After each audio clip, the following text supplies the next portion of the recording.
Hi, it's Jace. I hope you're feeling cute today. Good day, everyone. My name is Jacelyn B. Santos. I am a first-year student of Computer Science at Quezon City University. So today, we're gonna discuss about conditional statements. So, ano ba yung magiging part or takbo ng discussions natin?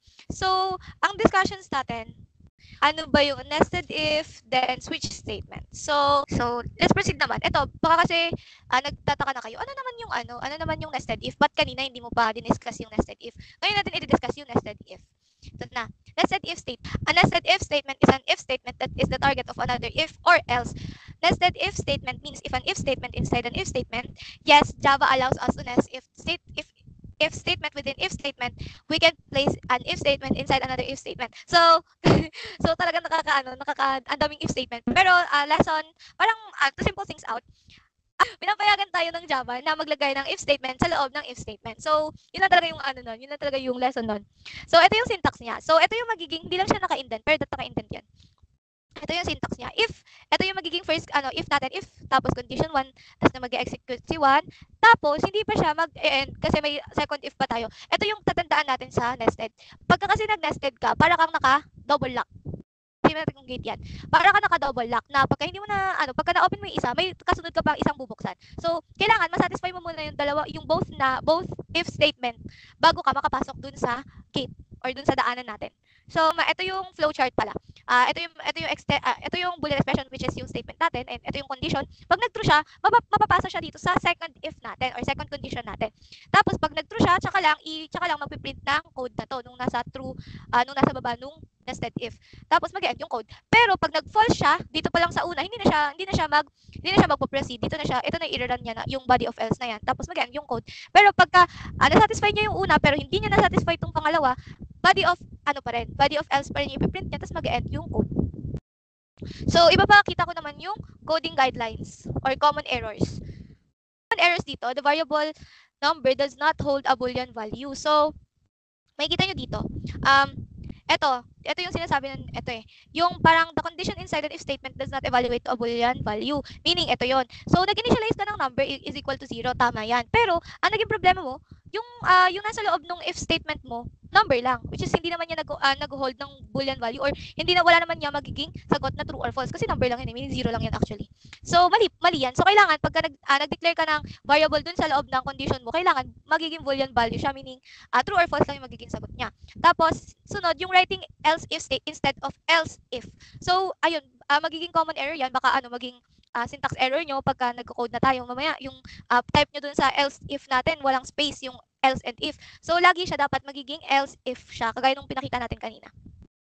So, next tayo, dito naman tayo sa pang third, which is using using 1 equal instead of 2 equal for comparison. So, pagka kasi nasa loob na siya pag nasa loob na kasi siya ng parenthesis, ang meaning na or ang interpretation na nung equal natin dyan, ina-assign na natin yung number yung number dun sa variable, which is dapat hindi kasi condition yan eh. So, meaning, pagka gumagamit ka na ng condition, ang magiging sagot lang dyan, true or false. Kasi pag nag-assign ka, wala na magiging sagot dyan kasi na-assign mo na eh. Pero pagka dalawang equal, meaning, nagko-compare ka pa or tinitingnan mo pa or may condition ka pa sa palagay na yun. Pero dito sa labas naman ng if statement, pag nag-a-assign tayo, 'di ba, always 1 equal lang. Pero pag nagko-compare tayo or kung may gusto tayong kung Boolean expression yung ginagawa natin, kailangan dalawang equal.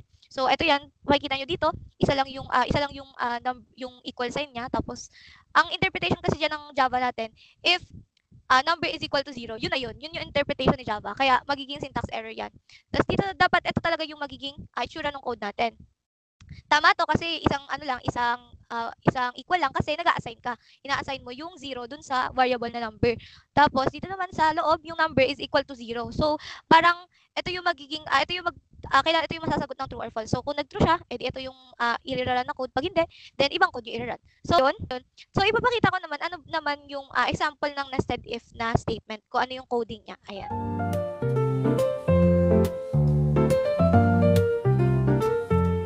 Ang gusto natin, you must be 18 above to enter. Above and have birth certificate. Ayan, birth cert to enter. So, ayan yung condition natin. So, since ang ginamit natin you must be 18 and have birth certificate. Dapat both condition dapat meron siya. So, ayan, try natin dito. So, lagay tayo dito ng another if.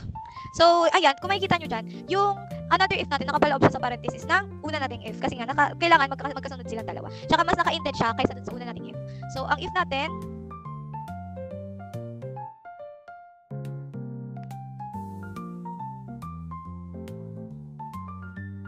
So, ayan na yung magiging, natin dito, magiging condition natin para sa else if. Pero, since sabi ko nga kanina, kailangan meron siyang birth cert. So, maglalagay tayo dito ng boolean, meaning, true or false lang yung magiging kasagutan, equals to true. So, since, hypothetically, meron siyang, sabihin natin, ang age niya is 21. Tapos, meron din siyang birth certificate na dala, meaning, true siya. So, pag nilan natin to,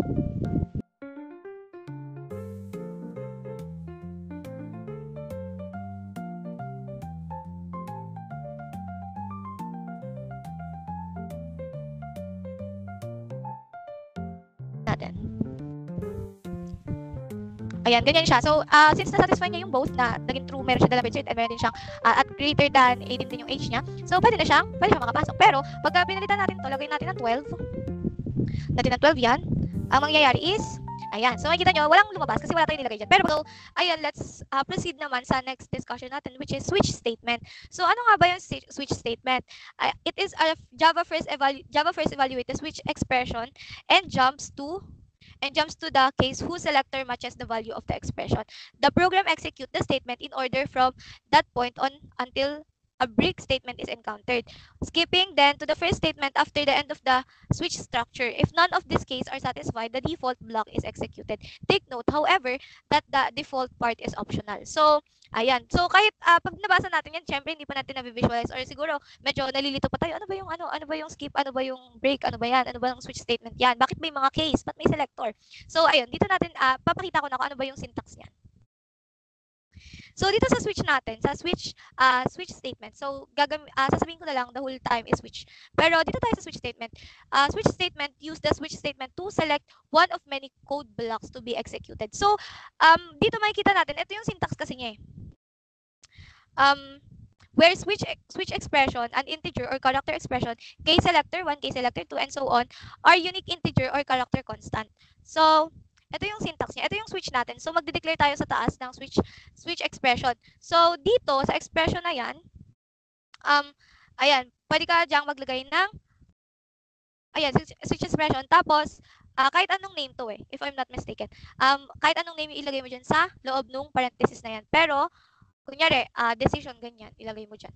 Or, kahit anong name, basta kahit anong variable. Kasi ano pa yan, ikaw na magde-declare kung ano yung name ng switch mo. Tapos, kagaya nung kanina, kahit naman sa if statement, if else statement, kahit anong statement, kailangan may curly braces ka sa tabi ng, or kahit hindi sa tabi, sa ilalim, bago yung statement mo. So, para masabi nung code natin na, para malaman ni Java na, nakapaloob siya dun sa statement na yun, or sa condition na yun. So, dito sa syntax natin, sa switch natin, hindi ka magde-declare ng ang condition doon sa tabi ng switch. So, magde-declare ka ng condition doon na sa mga cases. Meaning, ito yun, dito. Sa baba kasi niyan, meron niyang mga cases. So, ito case X, or yung X dyan, name lang yan ng variable mo. So, ibig sabihin, kunyari, mamaya magpapakita ko ng example kung paano ba ginagamit to si switch natin. So, dito tayo sa example ng code. So, let's initialize. Kahit sa switch, mag-i-initialize ka pa rin ng variable sa taas. So, I is equal to 9. Then, switch. Ang dinedeclare mo na dito is si I. Kasi ayun yung variable mo dun sa taas. So, kung ano yung dineclare mo dyan, ayun yung ilalagay mo dito, dun sa loob. Kagaya nga na sinabi ko kanina, kayo na magde-decide kung ano yung ilalagay nyo dito sa loob ng switch na yan. Or yung magiging name kasi yan ng switch nyo Ayan, dito muna tayo sa switch statement coding guidelines. First, deciding whether to use an if statement or a switch statement is a judgment call. You can decide which to use based on readability and other factor. If an if statement can be used to make decision based on range of values or conditions, whereas a switch statement can make decision based on only a single integer or character value. Also, the value provided to each case statement must be unique. So, kagaya na nakita nyo kanina, di ba? Pagdating kay if statement, sa mga if statement na yan, ang sa tabi ng if is may lagi kang condition. So, magto-true or false lang yan. Pero pagdating naman dun kay switch statement, sa mga naka-cases naman tayo, which is kaya mong ma-declare pagka sa isang integer lang or isang number, isang variable, isang character. So, ayun yung pinagkaibahan nila. So, ayan. So, yun lang naman yung pinagkaibahan nila. Pagka naman, parang, for me, magagamit mo kasi si switch statement pagka nangihingi ka ng input sa ibang sa user. Kunyari ano yan, transportation, ganyan. Tapos 1 bus, 2 MTUV, 3 Grab. So pagka pinili niya si 1, si case number 1 yung magiging yung i-run niyang code kasi yun yung number nung or yun yung name ng case natin. So si case 1 yung i-run, pagka si 2, edi si case 2, pagka si 3, edi si case 3, ganun siya. So ipapakita ko naman yung example ng coding natin dyan sa switch.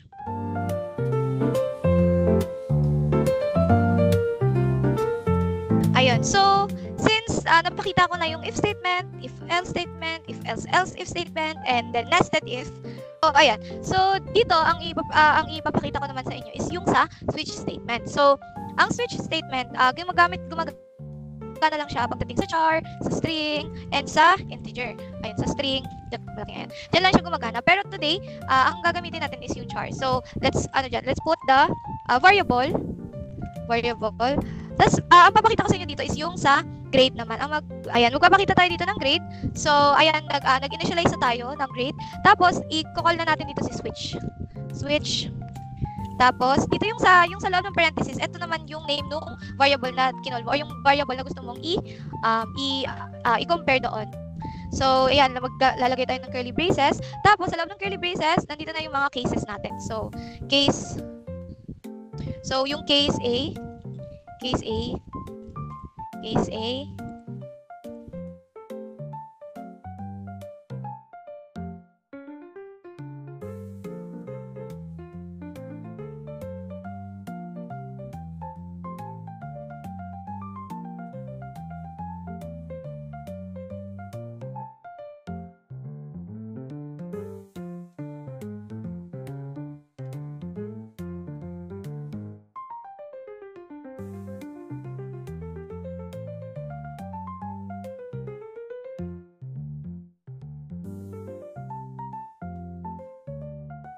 ang makikita natin dito, yung grade, yun yung nakaloob doon sa parenthesis ng switch kasi yun yung variable, yung value nun yung gusto nating i-compare doon sa ating switch statement. So, parang ginagamit din siya pagka gusto nating pumili. Kunyari, yung type ng user is number 1 or letter A na malaki. So, yung case A, yung nasa case A, yung ipiprint niya, which is yung excellent. Pero pag B naman, yung type ng user, ang ipiprint niya is yung very good. So, ngayon, i-try natin siya i-run.